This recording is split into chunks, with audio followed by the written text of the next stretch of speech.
all very well behaved. They never crawl, things like most cats. This cat, he climbed up on like the railing of the balcony and stuff like that. And Well, it's like, you're right. It's I'll like, text her. somebody said, you ever know you see cats on Yeah, you're right. rooftops? Yeah, we'll definitely do it. Yeah. Yeah, he said, and they come down on their own. Well, they say they have 9 lives, right? Fortunately, not true, but. Not true, but they do manage to come down on their own. They go up and down on their own, and this cat has never fallen. Wow. But it's still scary. Yeah, Yeah. I'll bet. Yeah, Cosmo, he's a Cosmo. old puppy. He's crazy. He gets the zoomies at night now, and he runs all around. I'm like, And how old is he? 4 months. What's he look like? He's cute. He is really cute. I mean, I have to say. She's not prejudiced. I know. I mean, that's why they make them so cute, because they're so bad. Yeah. Yep. Let's see. Oh, that's adorable. I mean, This is Alex. right? I have the Yeah. live stream up for the press conference. What kind did you say it A is? Yorkie, a toy poodle Yorkie. Okay, I think that's what mine, I'm Oh, no, actually because I'm house thinking sitting I'm for my gonna priest ask, right because she'll now. say that And her you're mother-in-law's dog But is if I do it, if she very, says that, very then- similar to that. Okay. So that, I was like, what kind I'll of just dog run is over it? and Okay. check and see Yeah, Oh, he thank you. started out at 2.5 pounds, he's 5 what they and a half have me pounds for. now. Yeah, I think that's I'm about sure what it's not in what studio. it is. Yeah, he might get to 10. So. If you overfeed it, yeah. Now, do you sneak them in with you? Yeah, it's fine. We got My time. puppies She's are done by little. 11. I used to put them in my pockets and stuff all the time. I took him to Hussein's with me the other day, because I had to get something to carry out. The lady was looking at me, look, I swear, I just can't leave him in the hot car, but I'm just in and out. I haven't, So I curious. haven't, but What's we'll the see. difference? If he wasn't a menace and he was whining and barking all the time, you know, I could bring him to work with me every now and then and kind of keep him, you know, under my desk, but I just don't see, I have visions of him running all over the place, causing havoc, so, maybe someday, not yet. Do you mind if I get set up for? Oh, yeah, here.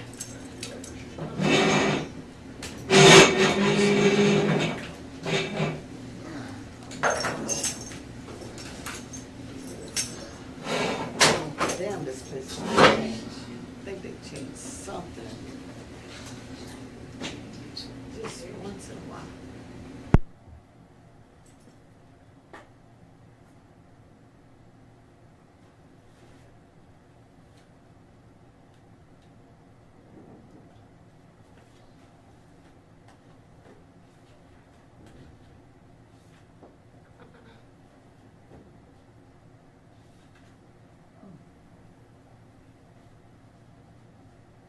So you only have the one cat? Now, I had the two puppies, they were puppies, of course, but they were old, but I lost both of them 2 years ago. So I'm down to just the cat, and it's really weird. I'm only one. Yeah. It's for like 30, 40 years in my house, 30 years in my house, we've always had multiples. That's how we are, but you know, I love them all, but I'm kind of waiting for the day when I can actually have a clean house. Oh, no, I wouldn't know what to do. Yeah. I can sit in my house clean right now because I can only write my name once in the dust. Because I don't have to run a sweeper like I used to. It would be nice to, you know, sweep the floor and know it might stay that way for, I don't know, 48 hours. Or be nice. Come inside the family room, sit down in my chair, and there's no cat in it before me. You know, even though he has his own apartment, those little apartment things, and he won't stay in the apartment. He likes my chair. When I get up and move, Uh, Frankie immediately gets up and sits in my spot. Whereas mostly because it's warm. But that's my spot. He wants to be there. How are you? Almost sure. I see your wife's It's in Poland. warm and it also just for the sake of because that's his truck. I mean, I'm actually, I sit there and I've got my laptop, right? And I'm trying to work.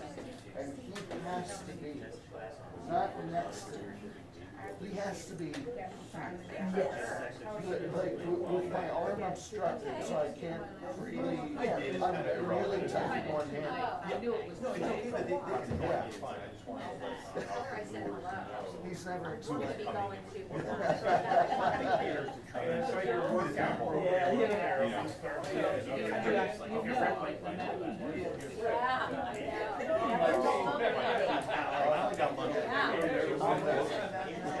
He's always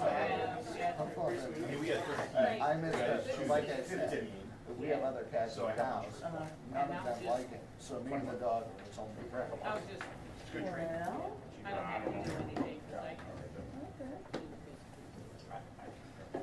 Hello, how are you? I'm good. Frankie though? Okay.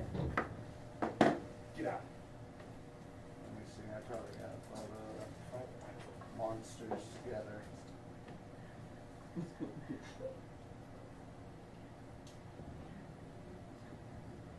Well, that's not true, Seymour likes it.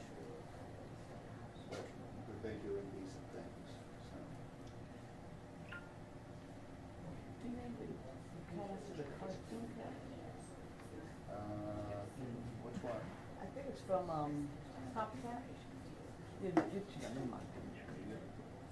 Never mind. But yeah, Seymour. He and his brother sang on.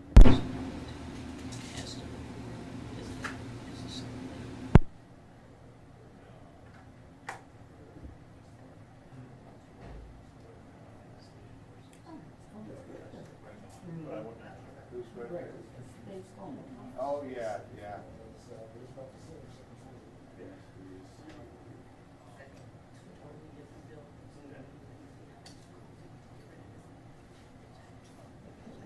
Enjoying your birthday breakfast.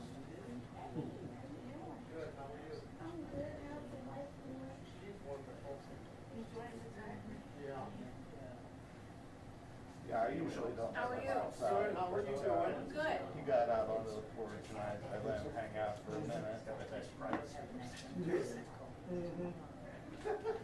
Frankie, does Frankie smack them out? They, I mean, I mean, it's the play, I don't mean like, you know, sometimes, well, chase each other. not really chasing. He's pretty lazy, but the The dog dog or will. cat? Both of them. Oh. But, I mean, Zoe will play around, but Frankie just, he's what, 10 now. So he, 10 or 11, but she'll jump up on the bed and, you know, immediately, go and like, on his ear. That's her way of showing affection. Okay. And then he'll tolerate it for a minute. Because you know they're gonna say they're not going They do. That's why it's so cool. they're going to say. Right. That's what I'm gonna be, my first step. Right, okay. I mean, it's up to you. I just think it would be, it would be on top of you. I mean, that's just my. Here, I was showing you that.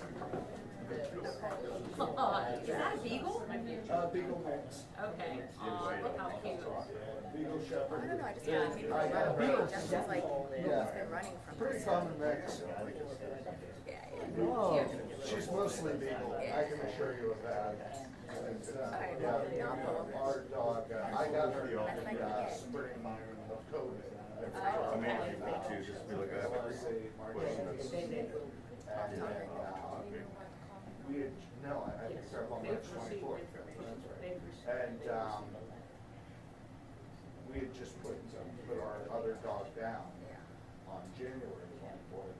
And so it was like a carbon copy.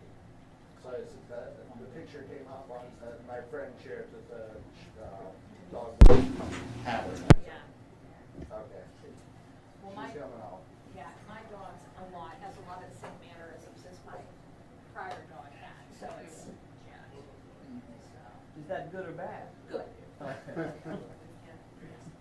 Some of the cuter ones, yeah, although some of them I forgot about, yeah, the biting, but I think that's characteristic of any puppy. Oh, yeah.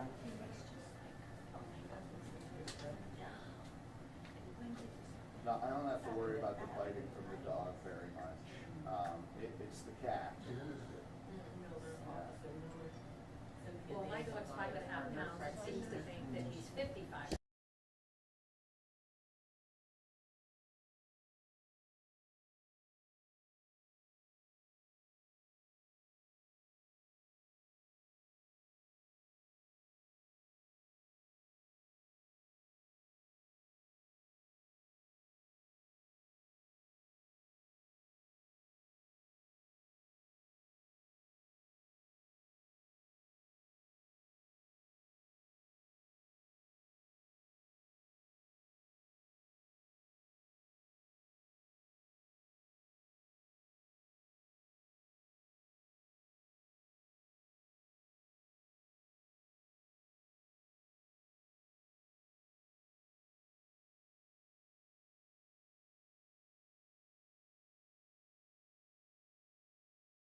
I worry more about her dog. Because I bring everything with me. Because Supposed to come into town he is, at night and Cosmo is so small. come back from vacation, Yeah. so. I just didn't keep him expect away I was gonna say, from "Well, some of the tonight." dogs, but once he gets to know them, then, you know, and you know that their temperament is not aggressive, it's okay. Yeah. I'll probably- I took a I'll feral probably cat be in there last around year. 10:30 Yeah. anyway, just to I have two make dogs, sure my the stuff's cat in the out of the basement. way. I intend to I meet up want to with get him used to me, so I gotta Yeah. get used to it. Oh, okay. So like, Just And it's January, about I'm still down there, but it's let me paddle about 45 with an hour You with, know, like, you know, doing cat things. Okay. short, Like, sweet. you see the fox where you curl up and, But like, it's just more. the kids all cozy. But I had to run the sweep. figured. He Yeah. freaked out, Another and he jumped into, tool in you know, the drops into each Yeah. other. I didn't see that guy get into May. Wow. I'm not lying. I mean, he was still in the house. Yeah. Yeah, But I know he, that, I it just was- scared the it crap was out sent of out. him, literally. So, You said that it Now, was higher cost. it's just now I could like talk Yeah. to him. But And he's that's, still, that's perfect. if I come with Way him, more people. if I go within, I guess, whatever his zone And is, that's he'll okay. start. So, But I but wanted to be that's straight. just running the Hey, we're sweep. serving a lot. Yeah, it really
Yeah, well, Zoe loves, I mean, she loves carrots. Everybody's Loves them.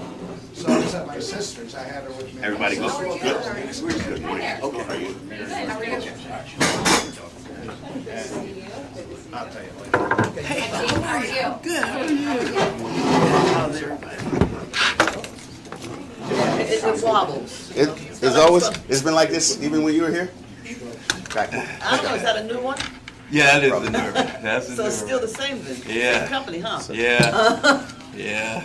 Nothing changes, right? Nothing changed. First of all, good morning to everyone. Thank all of you for coming here today. We wanted to take this opportunity to talk a little bit about our juveniles and curfew. We wanted to, today, our main focus is to educate the public on there is always been a curfew. And I was out this weekend at an event and someone said, I'm glad you're bringing the curfew back. The curfew never went anywhere. Today we want to educate parents and guardians if you have juveniles that they should be in at a certain time. Growing up in my community, I knew when my curfew was is when the street lights came on. Around 9:15 in the summertime, my mother it was in earshot. So we want to, this is an opportunity to educate the public. There is a curfew. And people say, well, what about during the day? Well, during school time, that's truancy, and that's another whole issue. But right now, we're going to focus on educating the public on what's available, what's out there as it relates to juveniles in the curfew. So Guy and his team, Chief and I, we've come up. We don't want to just put this out there to the public without saying, well, what can we do? How can we help? And that's what we want to provide for them today. So just wanted to say that. I know growing up for me, my friends and I were very well aware of the paddy wagon.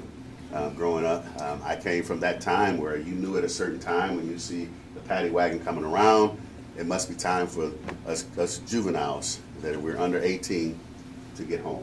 And then again, my mother was my main enforcer of curfew. No matter where I was going, she wanted to know what time I was going to be back, who was going to be the adult with me, and if I didn't have an adult, I probably was not going. So, Chief. Thank you, Mayor. Good morning, everyone. I just wanted to highlight a couple of points regarding the implementation of this juvenile curfew. But let me be clear, these measures are not intended to be punitive or punish our young people. This is a proactive step intended to safeguard the well-being of our young people and to reduce juvenile crime within our city. This curfew, unannounced, will be enforced between the hours of 11 p.m. and 5 a.m. This is for all young people aged 17 and under. But most important, parents are going to have to step up and take an active role in knowing their children's whereabouts and activities during these curfew hours. Parental involvement is going to be paramount. We are going to need parents to be partners in this endeavor, and together I believe we can create a safer environment for our children and our city. The Youngstown Police Department remains committed to providing resources and support to families to help them comply with the curfew. These resources will include informational materials and community outreach programs. And I am optimistic that the juvenile curfew, along with strong parental cooperation, will yield positive results in reducing juvenile crime in our city. Good morning, everyone. I'm Guy Burney. I'm the director of the Community Initiative to Reduce Violence, and I'm appreciative of this time that we're educating our community. Just this past weekend, at one of our local bars, there was a curfew arrest of a young person downtown after 11 p.m., around 11:30, and our officers had to intervene. Why do they have to intervene? Because if something happens at that place that involves adults, this child, this young person could be an innocent bystander. And so it is critical, as the Chief said, that parents be involved in this process. Authority is not about punishment, it's about protection. And so if we administer authority properly, we protect our young people and not hurt them. And so that's what we're going to do. But we're just not doing it in terms of enforcement. We're doing it in terms of resources and giving people and parents what they need. And so it is critical. It's a critical element that we continue to do this. Our team will be riding with officers to intervene when we have to make sure that resources are done properly. But again, it's critical that there is consequences for choices. I was reminded as I was talking on a radio station, there was a long time ago, there was a commercial, and it said, it's 11 p.m. Do you know where your children are? Yeah. Right? And not only do you know where they are, I'm going to add, do you know who they're with? Because even though they may not be getting themselves into trouble, if they are with the wrong people, it can cause havoc in your family's life. And so this is an opportunity that we have to continue to try to keep our young people safe. And so we're appreciative. And we have partners everywhere. So Mrs. Want to come on up sure. with Juvenile, and they're one of our partners as well. So. Yes, thank you, Guy. Thank you, Mayor and Chief. So my name's Gina DeGenova. I'm a magistrate for Judge Delick, and I'm here just to say a few things on her behalf. The juvenile court works in conjunction with Youngstown on these matters. I can tell you that our probation department will also be available to work hand in hand. Our chief probation officer, Tim Novak, he and his team will be conducting night visits during the summer for those individuals who are on probation. So this is a message to everyone out there who's on probation. These students, be where you're supposed to be, because our probation officers are going to be coming and checking on you. And if you are not at home during the curfew period, that could have an impact on your probation. Also, we want to assist and help these juveniles get the services they need. So if there's charges that are brought and the juveniles come within our jurisdiction, that gives us the ability to administer services. We've got services, we've got diversion, we've got assistance that can help parents who are struggling, and we also have the ability to hold the parents accountable as well. We have the ability to get CSB involved if we find that there's a neglect situation going on in the home, and that's the reason why the children aren't where they're supposed to be. We have the ability to do drug and alcohol assessment. We have counseling services that we have available in our court, and we have the ability to have community control sanctions imposed, so community service. So we want to assist in any way that we can, and I can tell you, my mother said it to me, and I said it to my daughter, and I'm sure that everyone's saying it to their kids. Nothing good goes on after 11 o'clock. And so when you're at home and you're where you're supposed to be, you're not out being subjected to becoming a victim of crime or getting involved in crime where you become an offender and then something more serious happens. So I commend Youngstown, and I just want to say the juvenile court, we are here and we want to work hand in hand in helping these juveniles get where they're supposed to be and stay where they are and be safe. Thank you. Anything else? Questions? Why do this now instead of May when kids got out of school, or late May? So it's always been intact. This is us letting the community know. As I said, there was a curfew arrest this past weekend before we did this announcement. So it's always been in place. This is just, again, we feel like it's important for community and parents to understand more than anything that there is a curfew in place. Yeah. Leslie, we're getting to the point, you got festival seasons, you got a lot more events happening where juveniles want to go out. We just want to make the parents aware that if you're letting them out or going different places, they should be accompanied by an adult. So it's just, our timing is just a matter of, we just want to make sure we educate the public on that's still there. It's never gone anyway. This is our way of saying educating the public on what needs to happen. Do you think there'll be more officers out on the streets patrolling and then reinforcing it this time around? Yes, yes, there will be. Do you know how many or in what area? No, I won't go into exactly. Yeah, we'll be out. Have we noticed some kind of an increase in juvenile-related crime or juvenile-related problems that led you to want to remind people and reinforce this? Chief, you want to talk a little bit about our numbers and what you see? We just real quick, I know that we see a lot of the numbers, and we see young men and women. We see the ages are under 18 at some point, whether they're the victim and or the offender. So we see it, it's across the board, and we just want to make sure we continue to partner with juvenile to make sure that we understand that as a team and a partner, here's what we're going to deal with for them. If anything we want to do is deter the young people to know that this is something we are aware of, and that they don't have the opportunity to be out as adults. They're not adults. Right. And just to touch on that, several of the homicides that have occurred in the city this year, we've had 2 that were 18-year-old victims, 18, 19-year-old victims. But it's come to our attention that some of the suspects possibly involved were juveniles. So this is why this is where our focus is, where it's at right now. And there have also been certainly some, vehicle break-ins and things like that. We're seeing that county-wide, and a lot of those are juvenile offenders. Yeah, it's a trend. It was the Kia boys, and now it just, and this, unfortunately, this is and so we want to get out ahead of it. You've made it clear that obviously nothing's changing, nothing's new. There's no new announcement from new hours, new ages. Is that something that you would consider in the future, or something you did consider when planning for this press conference? Just if it doesn't get better because parents aren't telling their kids how they need to be home by this time, is that something you would move into in the future if it doesn't improve? Yeah, I think we'll work with our partners because it worked for. It will work if everyone will do their part. I think if all the parents and guardians will do their part and make sure the juveniles are accounted for.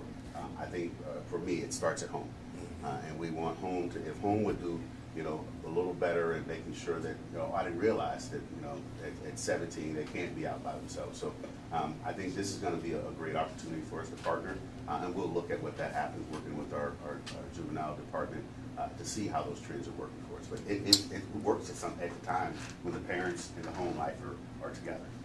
From a resource standpoint, we can assist parents in a lot of things with their supports, but we cannot replace them. Joe? I was just curious, is there any, if somebody has a job and they're coming home from work, or is there a section for it, or do they have it? Yes. Playing sports and having games? Yes. Yes. So there's exceptions for kids who have work permits, who are coming home after hours, and all they have to do is, if they are stopped. All right, okay, all right, thank you. I got a question, yeah. So how strictly are you gonna hold the parents accountable? I mean, are you gonna give them warning after warning, or are you gonna or in conjunction with the judicial system, are we gonna hold the parents accountable? Because that is, you keep saying that's where it begins, but if there's no repercussions, we're talking about, don't wanna be punitive, but if there are no repercussions, we're just gonna have an endless cycle, revolving door of pick the kid up, take the kid home, pick the kid up, take him home, or is something finally gonna be done to make the parents be accountable, do their part, and not just on a voluntary basis, but Yeah, on a that's a good strict basis? question for the law. Sure, absolutely, so. Because that's not a law enforcement question, Yeah. that's a judicial. No, that's right. Well, it's a charging issue, so the ordinance provides for a section where parents can be charged. The Okay. first charge, because I read the ordinance, and it's a minor misdemeanor. Second offense, within a year, it could be increased to an M1, a misdemeanor 1. From a court's perspective, we can't go out and charge people ourselves, but if those charges are brought to the court, we will review each case. And we have had in the past situations where parents did receive a term of incarceration because we had repeat offenders and the facts justified that sanction. So it all depends. I mean, if those charges are brought to us, we will review them and we will give it its due attention. So, may I follow up? Okay. So so the first step would be on the part of law enforcement to cite them? Well, in any case, Or is it going to be an yes. arrest? We I don't know. Sure, I'm sure. out of it now. So Absolutely. Is it Well- is it a ticket first, or is it an on-site arrest? Because I don't, I'm out of it, the loop now. Yeah, it's an arrest, and an arrest, a citation could also be considered an Okay. arrest. So yes, and then from there it goes to the prosecutor, and then they determine. So are we going to have a zero tolerance on the part of the parents and not giving them a warning first? Because this is the warning that we're giving them right now that says, straighten up, do your part, parent, and then the police and the courts do their part? I think for me, I would, when you say zero tolerance, it's like, hey, nobody gives me a chance. I think this is they're saying, hey, help work with us. And there's circumstances with parents out there that you're gonna work with them. Our officers that are on the street, they know where the repeat offenders are, and if it continues to be ignored. I don't think if a parent shows us that they're gonna help with in supporting and making sure that doesn't happen again, or if they just kind of say, hey, you deal with it, then we have to take those steps forward. So I think it's on a case by case. I don't want to put that blanket out there and say a mom who's working a second shift and the kid gets out and just wants to hang out past the time that mom told him to be in. I was a latchkey kid. My mother worked, and I understood that if I needed to be in at this time. And did I always get there? No. But if you would have gone to my mother and said, hey, he was out past this time, she would have told you, it won't happen again. And I would tell her it won't happen again because I know why. So I think the accountability, if we can see the parents are willing to be a participant of this and not just saying, hey, it's your problem, city or juvenile, then we'll work with them. And one nice thing too is we have services, so if we get jurisdiction over one of these cases and we find a family in need of those services, we can assist. We've got mental health services, we've got drug and alcohol services, we've got a lot of resources within our court system that can assist some parents. Sometimes they're overwhelmed, sometimes they just need some assistance or some education, and we're willing and able to do that once they're within our jurisdiction. There you go. So, now I'll be done. Okay. So, will it be the preferred policy of one warning and then a citation or something? Would that be the preferred and not multiple warnings? Yeah, I don't. Because I just don't want to see the cycle. Yeah, I hear I think I understand where you're going. I don't want to say that it's going to be one way or it's going to be a cookie cutter. That one parent that we come across, it may never happen again, and then this might not be the first time that this parent's been involved, or they may actually have something going on with juvenile already. So I think our officers will use their professional discretion out there. I know they don't want to continue to chase the same kids around, but I think we make sure we clear. The parents do their part. These conversations won't continue to happen. And if there's services that they need, if we want to help them, we want to make sure that we're support for them. And I think that's the message today. We want to educate them, and we want to make sure that we're support for the family, so we don't have repeat offenders. To follow up on that, I've spoken to other police departments who have mentioned kind of the opposite problem, which is parents sometimes trying to use the police as parents, and you've kind of touched on that.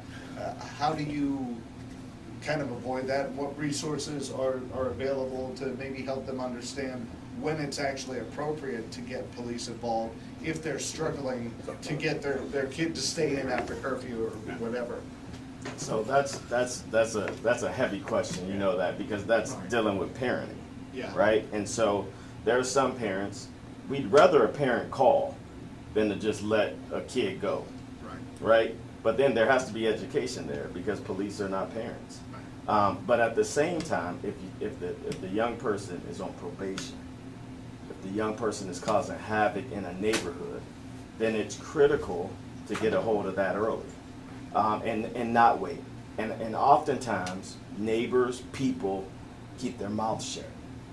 And that can't happen either, because then you miss it. So this kid, Chief catches him once, but he's been out for 3 months causing havoc in neighborhoods. Well, at that point, we need neighbors, parents, community to speak up, because this kid needs help. Now remember, we're talking about 17 and under. Right. And so I believe there's always opportunity and chances, but there has to be consequences for choices. Choices are long-lasting and life-changing. And so when we give the correct consequences, we can shift behaviors. And so I think what the mayor said, it's person by person, but it's also a lot of education and a lot of connection. With that though, saying that, what we're doing is through the school system, we're trying to work with parents as well, because again, there's a lot of information that has to be had. But I repeat, the young people are parents' responsibilities. We can assist, we can resource, we cannot replace. We can't, you just can't. And so We want to make sure that that happens. So that's a great question, but it's a lot, and we have to intervene. Again, probation, because remember, I know what people are talking about. We're talking about those young people who cause havoc. There's young people that we're going to see out that are not doing anything. Right. And what we're trying to do is keep them from being victims. But then there's those young people, as you were talking about, cars, and they're on the side of town, and they're going into abandoned houses, and it's a very small number. But those are the kids that we're going to get, because that's the next person on the news. That's the next young person in the newspaper. And so this is critical for that. Councilwoman, you said that was the last one, but I see in your face. You got one more. Because I do agree, you know, from my the past, we're not the parent. And I just have to reiterate that there has to come a time when we take a little harder position so that the police officers aren't on this endless cycle of picking a kid up, taking him home, and an hour later he's back on the street. We can't be using our officers that way. And I would just like to see, know that it's gonna be something where it's not gonna be warning after warning. And I hate to be a hard-nosed person, but we provide all these different things, and yet we still have this pattern of the police have to pick up the kid, take them home, because JJC's not gonna take them, okay? The JJC's not gonna take the parents, but somewhere in between there, you know, the police can't be the ones to be that last stop. It has to be the parent. Yeah. And I just wanna make sure that we put the emphasis that you're the grown person. You're the one who chose to have these kids, and it's like, it's gotta stop with you. Start and stop with y'all. I think the partnership that between SERV and the juvenile courts right now is strengthening. I think we all recognize that it's something we can continue to work on. I think your conversation is well taken, and everyone probably in this room understand what you're talking about. The issue is how do we get there. So we'll continue focusing on that. I would rather have my officers on all their beats versus stopping and taking the juvenile and knowing if they're on A shift by B shift, he's back home in the same neighborhood doing the same thing. So that's patterns and behaviors, and we want to work on those parents to help with patterns and behaviors. Okay? Thank you guys so much. Appreciate you.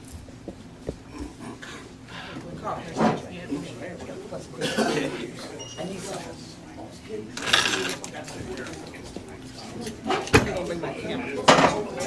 That camera. You wanted it, well, they were using it down in Florida. Yeah. And the whole wall knocked out because they're doing